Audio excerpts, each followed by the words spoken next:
Aloha. Well, just the other day, while in conversation, I had mentioned how it seems that all of the fish we're eating over here has microplastic beads in it now. That plastic has really worked itself into just about everything, including my brain tissue and my testicles.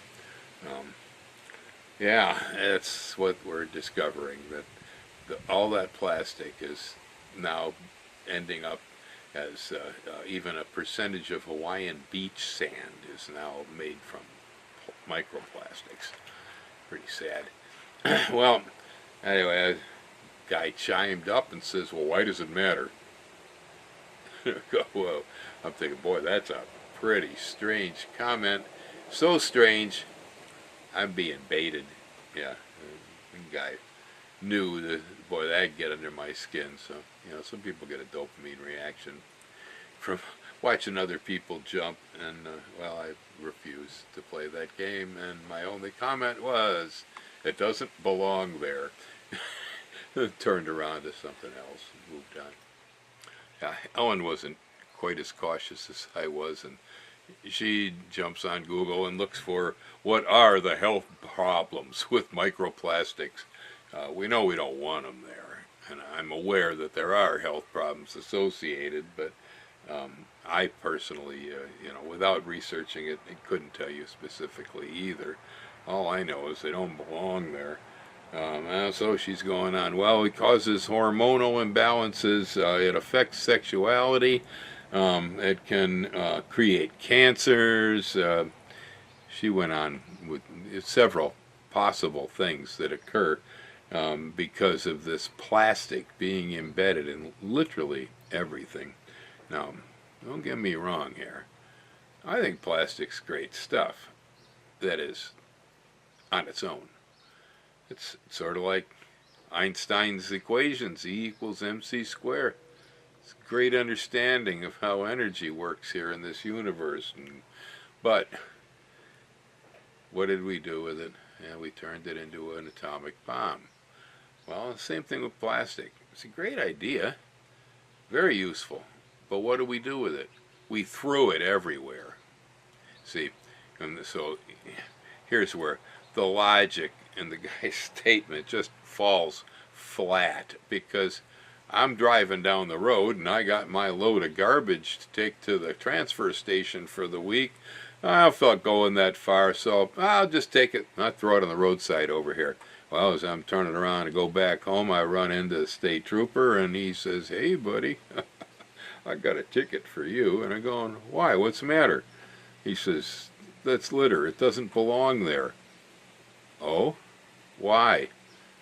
Because there's laws.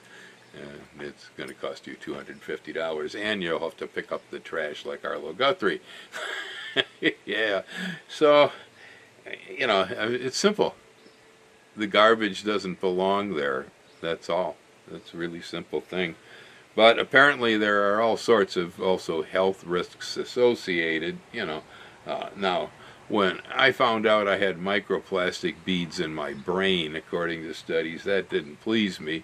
Then I realized that they're in my testicles, so each and every one of my spermatozoids is hermetically sealed in its own individual little plastic bag. Yeah, that's the reason that I don't have to worry about having children anymore. Yes, I've built-in condoms.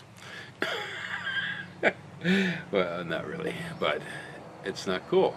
And then I saw photography. It was on PBS. Okay, well, the Tangerine Pteropsaurus and his crew are trying to destroy our public television, public radio, any sorts of things like that. That might even be slightly educational. Obviously, the plastic bag I saw on PBS that was floating at the bottom of one of the deepest trenches on Earth, that might have been the Mariana Trench, submersible, a taken picture of a piece of plastic floating at the very, very bottom of the ocean. It's made its way all the way down there now, too. Now, that's objectionable. That's the problem with plastic. They throw it everywhere. Now, if plastic was actually, being treated in an intelligent way globally, and if we had global laws about littering, because that's basically what it is, it's micro littering everywhere, um, then well, at least there'd be something we could do about it. But currently, well, it's okay. In a whole lot of places in the world, it's okay to just throw the trash. Um, Here in the United States, it may not be okay because there are laws against things like that, but people still do it all the time. Yeah, yeah. I was watching a TV show on YouTube the other day where a guy's feeding dudes these one chip challenge thing, and offering them $40 if they can eat the chip and so on. Each and every one of them that took that thing picked the wrapper up and threw it right on the ground under their feet. Yeah, I go, yeah, we got problems here too. There are places for trash. Yeah, so, if plastic was truly being recycled, that'd be okay. I think in this nation today, though, the bottles that have a deposit on them, plastic ones, I assume they're going back to some application somewhere because there's money being put on them. The pre-consumer plastic. I once worked in pre-consumer plastic when I was a young man. It was all being recycled. Yeah, it all went back someplace. It was turned into plastic garbage bags. Since what we were working with was all different colors and stuff, they dye it all black, turn it into garbage bags, and so on. So there is some recycling of plastic going on in the United States, but for the most part, all the bottles, trash, wrappers, all this plastic, all that massive amount of plastic was being exported to China for recycling, and well, they are now refusing it. Our trash was too mixed, too dirty, and the Tangerine Tariffsaurus ticked him off with his tariffs and all this other blah blah BS. And so they aren't taking it anymore.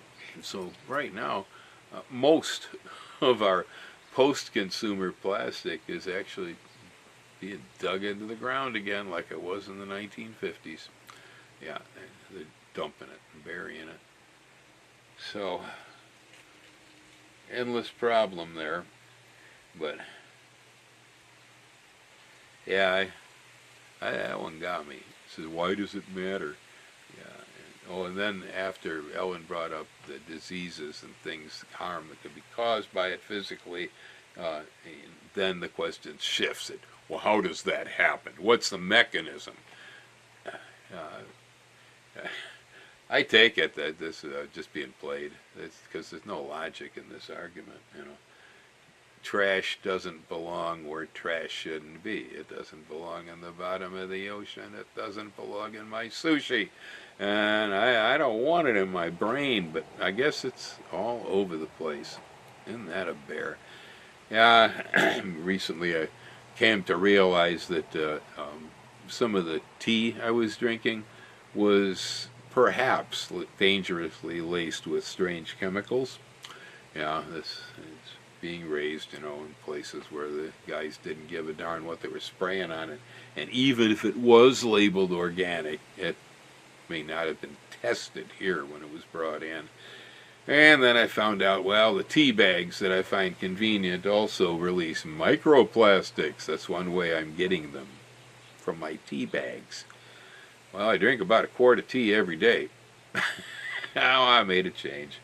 Now I'm finding out even the organic teas are uncertain. Yeah, it's not necessarily guaranteed just because it's organic that it doesn't have chemicals in it. One of the major brands of tea that supposedly British royalty drink had as many as 30 chemicals in a single bag. Man, can you imagine that? That would round up, and I don't know how many insecticides in that. All in one single bag of tea. Whoa. So I made a switch here, and I'm going back to giant tea balls made out of stainless steel. organic tea, I found it very difficult to locate loose leaf organic tea.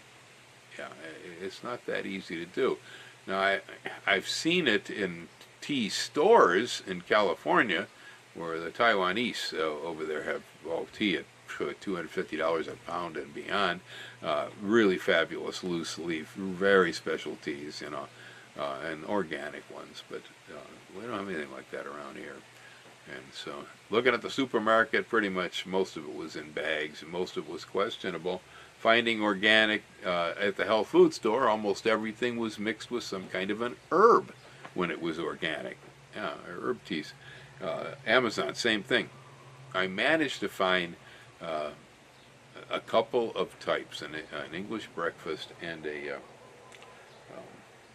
Hunan Black in organic from a single company.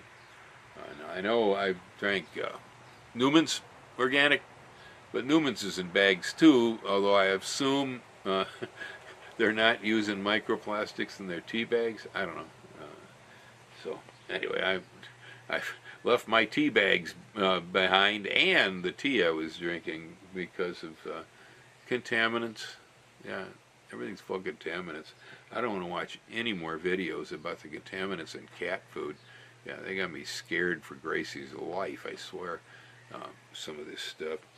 Yeah, well, it's, as far as our fast food is concerned, that stuff is price going way up, quality going way down steadily. I just had a discussion with Ellen as she was going to the store, and I said, gee, I'd like some chocolate.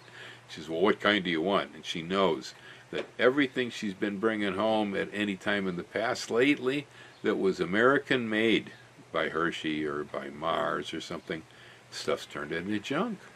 Yeah. They've diluted it down to the point where it's mostly sugar, very little cocoa butter in there, vegetable fats and stuff like this.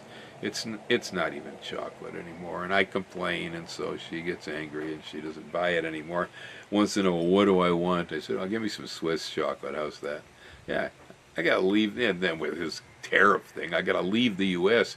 to even find a decent chocolate bar. I can get a $20 chocolate bar over here made with 80% cacao, organically Hawaiian chocolate, I guess, but that's not exactly what I was thinking of. Well, anyhow, so if anybody had any questions about why we don't want microplastics in beach sand, fish tissue, and my testicles, it's because it doesn't belong there yet. And it's just because we don't have international laws against dumping our garbage into the oceans. Yeah. Hey, hang loose, folks. Aloha.